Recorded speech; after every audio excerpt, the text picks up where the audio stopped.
2023 was a transformative year.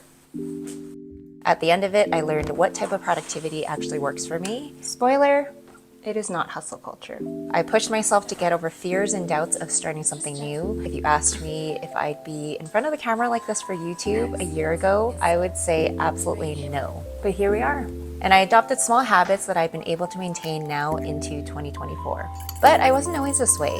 In fact, it wasn't until the last couple of years where I've started my path to self-discovery, feeling much happier with who I am, what I enjoy, and the recurring actions I want to implement to become a better me. And I think I finally learned a few lessons on how to maintain good, sustainable habits. So let's talk about it. My 20s and even my early 30s were pretty much lived on autopilot. I would wake up, scramble to get to work, get through work, wish it was the weekend arrives, go party, be hungover the next day, order takeout so I'm spending more money than I need to, sleep late from watching TV, and also dread the next work week. And the cycle kept going week after week. I truly YOLO'd my way through my 20s. I don't know if they still use YOLO right now, but anyways, no regrets. I'm sure a lot of people go through this in their 20s. I just didn't have any solidified and sustainable habits that would have kept me grounded during the chaos of what is our 20s. Ones that would push me towards being a healthier, productive, and calmer person. Okay, for today's outfit, I'm just gonna go with my favorite pair of Levi's jeans and this V-neck sweater. This is such a go-to of mine because I'm gonna wear this t-shirt underneath just as an extra layer. And I just love how it peeks through the V-neck area, so it just adds a little bit more interest. The t-shirt, knitwear, and jeans combo is just one of my favorites. A little out of breath from that.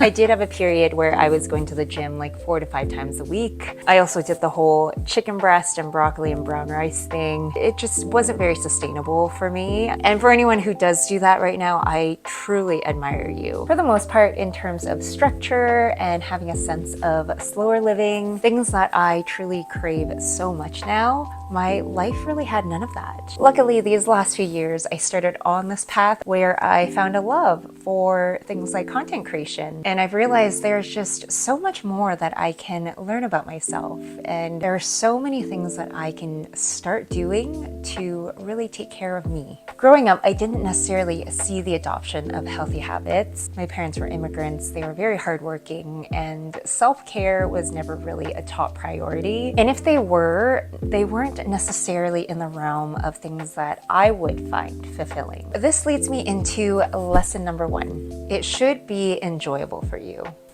We are all just so different. We all have different characteristics, different qualities, different interests. Things that you find enjoyable would likely be very different from what I find enjoyable. While so much of forming habits has to do with accepting behavioral changes, it's also about not being afraid of switching things up if it isn't enjoyable for you. For the longest time, I have been wanting to make reading a habit. I used to really enjoy it as a kid, and these last few years, I would always turn to productivity or learning, self-help, non-fictional books because, well, if we want to get better, that's just what we read, right?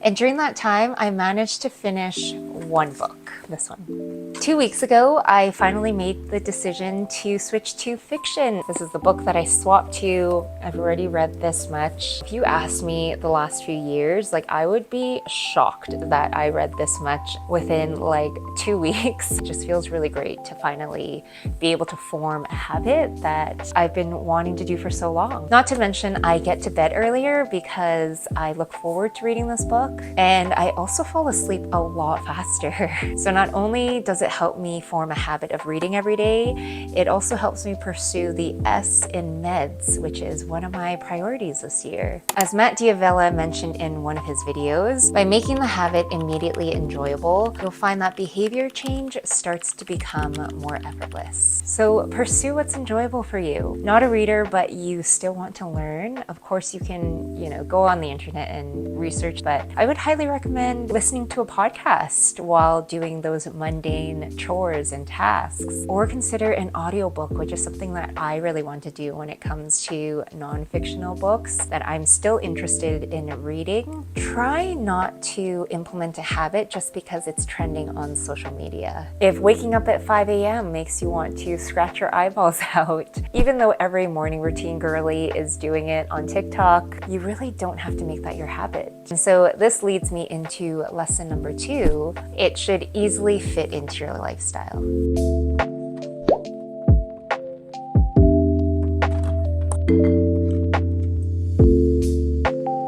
We just did some takeout for Lunar New Year's Eve last night, so I'm just having those leftovers right now. This tip I think will resonate with the majority of people who are having trouble sticking to habits. If waking up early for a workout just isn't in the cards for you, maybe you're a busy working parent, then just don't force that upon yourself. And don't feel guilty for the fact that you're not able to incorporate that into your lifestyle. Maybe have a quick conversation with your partner about giving you even just 30 minutes in the evening, a few days out of the week, of time to yourself to move your body. I've realized how unrealistic it is to assume that I'll head to the gym after work every day. So just last month, I decided to cancel my gym membership. After being a member for the last 10 years, I'm trying to make fitness more accessible by finding kettlebell workouts. There are a ton of free ones on YouTube. Since I already have a set that I ended up purchasing during the pandemic, I can easily work out with them at home, rather than pay money for an hour-long yoga session and also have to transport myself to the studio. I'm just carving out time in random areas around the house, either in the mornings or evenings, to do a 10-minute session. Maybe you're working late most days, so you plan a set day out of the week to head to the grocery store. That way you can plan when to meal prep and form that weekly habit. Life is busy. While some might be able to change their entire lifestyle to work around their habits and goals, most of us need to pursue it by fitting it into our current lifestyles. As I'm talking through all of this, you can probably tell that these are all really small actions. So that leads me to the next lesson, which is to keep them small. I decided to re-listen to an episode of the Mel Robbins podcast. And as one of her tips, in terms of a mistake to avoid when setting goals, is setting too many goals. Right, we are going to head out to virtual golf because I need to do something fun instead of stay home all day. Just waiting for the hubby.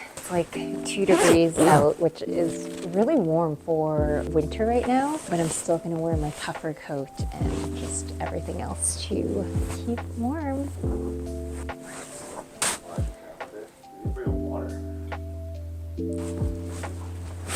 Just waiting for you. Your hair looks so messy.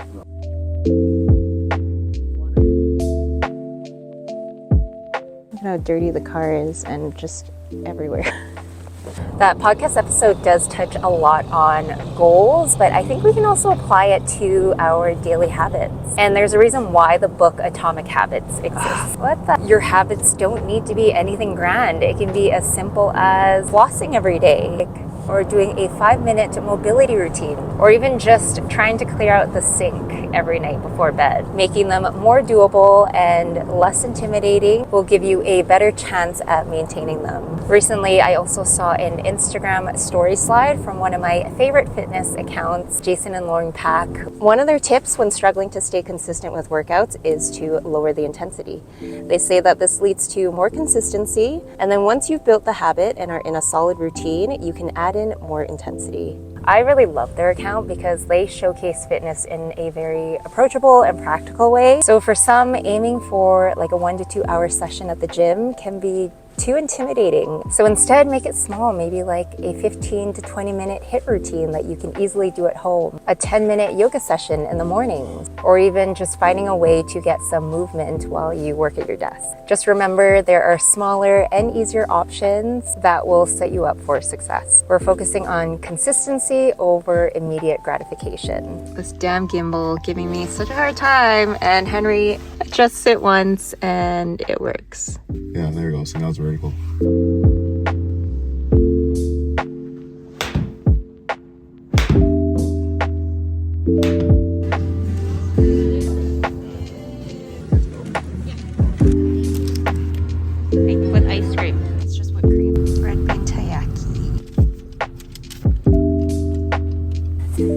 Hello, we're back home. Virtual golf was pretty fun. Definitely need some lessons. It is 5:45 and we have dinner at 6:30. We're going out for Peking duck. Henry's been craving it for a while, so that is the plan tonight. Let's just quickly get into lesson number 4. It should lead to a desired outcome. I think this is where a little bit of self-reflection happens, where instead of just going with the motions and doing what you hear is good for you, reflect on why you want to start on a particular habit.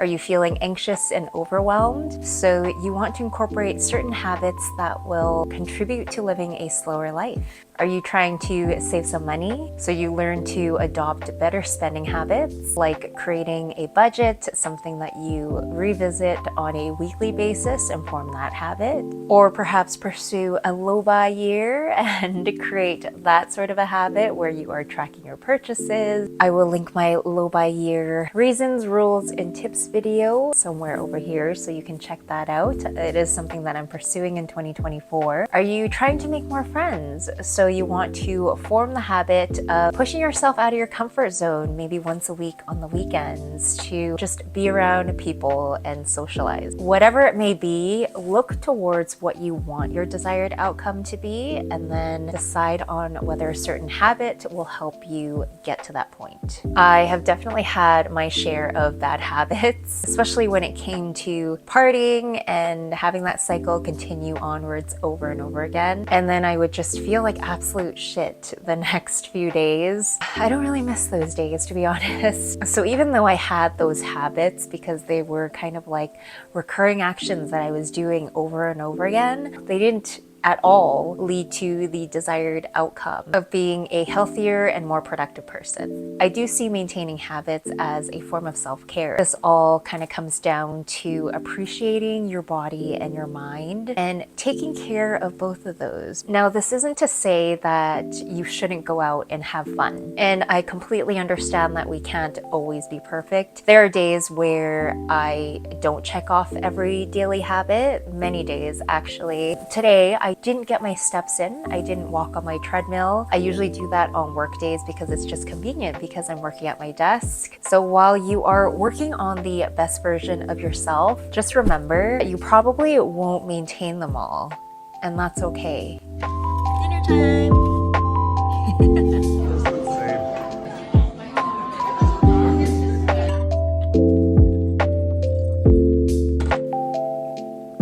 Ooh, that's hot. I love warm, almost hot water in the winter time, but I went a little overboard here. We were at the restaurant for about 2.5 hours. There was 4 of us. They were swamped. They were so busy. It's New Year's, like what do you expect, right? I didn't completely overeat, so I'm gonna try to get a workout in. Just a really quick upper body workout. Eat these electrolytes. This one tastes really good.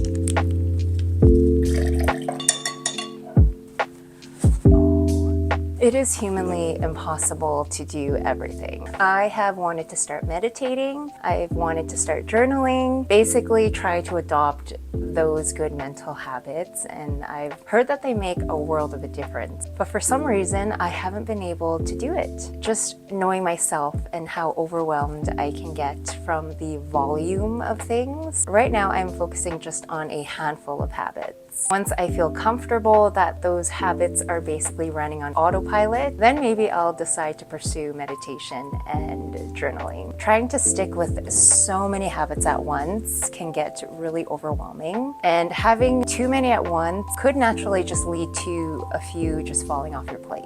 Honestly, that's okay. We don't have to put so much pressure on ourselves to be that perfect, productive person with the best habits.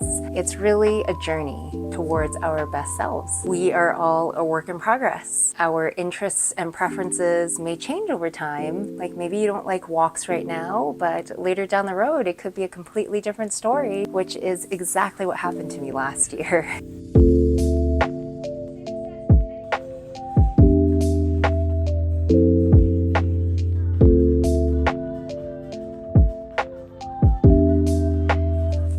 I cannot wait to shower and then hang out on this couch for the rest of the night. Go easy on yourself. Enjoy your habit formation journey. Remember that you are doing all of this out of self-respect and taking care of the body and mind that will love you back. I am so proud to say that this is exactly how I felt these last few months while reflecting on the last year, and it truly feels so amazing. I hope these lessons resonated with you. Feel free to leave a comment below and let me know your lessons that you've learned, what has worked for you, what hasn't worked for you, and please give this a thumbs up and consider subscribing. I will see you at the next one.